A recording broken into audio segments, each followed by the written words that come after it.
కళ్యాణ్ తెలంగాణ పవన్ కళ్యాణ్ కోనసీమ పచ్చగా ఉండడం వల్లనే ఇదే కారణమైన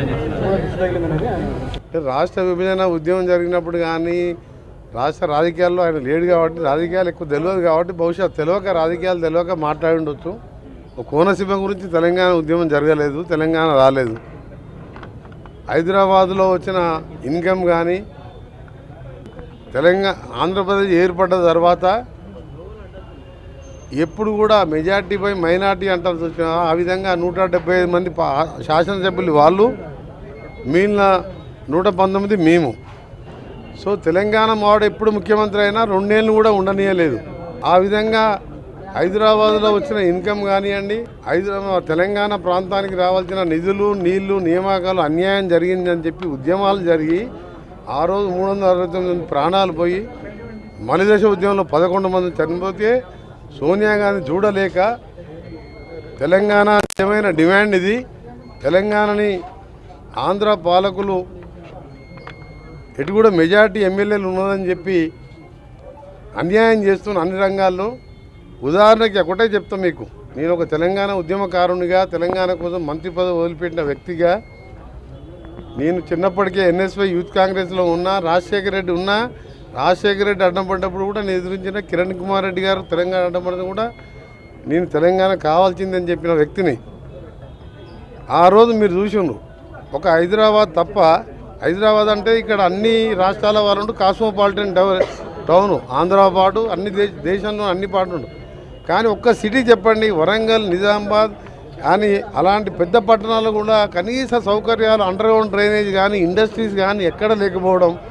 ఒకవైపు హైదరాబాద్లో వచ్చిన ఇన్కమ్తో విజయవాడ, విశాఖపట్నం, కాకినాడ, రాజమండ్రి, కర్నూలు, కడప, మీరు ఒక్కొక్క సెంటర్స్ చూడండి ఆ విధంగా ఎట్లా డెవలప్ చేసుకున్న వాళ్ళు.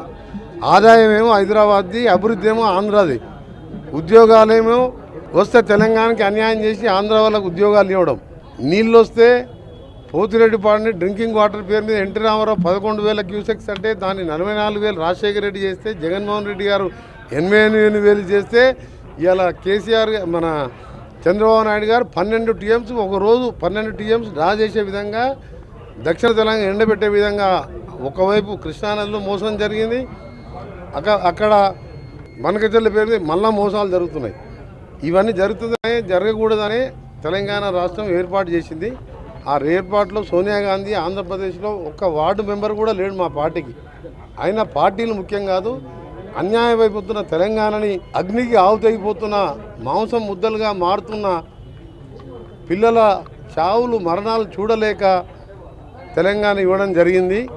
పవన్ కళ్యాణ్ గారు చేసిన వ్యాఖ్యలను తీవ్రంగా ఖండిస్తూ దాన్ని బేషరతుగా క్షమాపణ చెప్పి ఉన్నాగా ఉండాలని పవన్ కళ్యాణ్ గారిని విజ్ఞప్తి చేస్తున్నాం.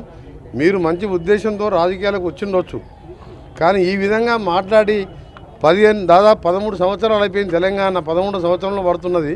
మా తెలంగాణని అవమానపరచొద్దని పవన్ కళ్యాణ్ గారు బేషరతుగా క్షమాపణ చెప్పితేనే తెలంగాణ ప్రజలు క్షమిస్తారు. నైజాంలోనే చిరంజీవి ఫ్యామిలీ సినిమాలు ఎక్కువగా వాడుతుంటాయి. వాళ్ళే ఇప్పుడు దాన్ని క్షమాపణ చెప్పకపోతే ఎవ్వరు కూడా, చిరంజీవి గారికి సంబంధం లేదు. Chiranjeevi is a super man, ఆయన ఎప్పుడు కూడా వివాదాలకు దూరంగా ఉంటారు. కానీ పవన్ కళ్యాణ్ కొత్తగా రాజకీయాలకు వచ్చి డిప్యూటీ సీఎం కాగానే తెలియకనే మాట్లాడిండో, మరి కావాలని తెలంగాణ వాళ్ళని అవమానపరచాలనుకుండో ఏమనుకుండో, కానీ దానికి క్షమాపణ చెప్తే కనీసం ఆయన సినిమా 1-2 రోజులన్నా ఆడుతుంది. చెప్పకపోతే ఎక్కడ కూడా తెలంగాణ థియేటర్లలో సినిమాలు రిలీజ్ కావు. సినిమాటోగ్రఫీ మినిస్టర్గా నేను చెప్తున్నా ఈ మాట, ఎందుకంటే అంత బాధలో ఉన్నారు ఆయన స్టేట్మెంట్ విన్నంగా.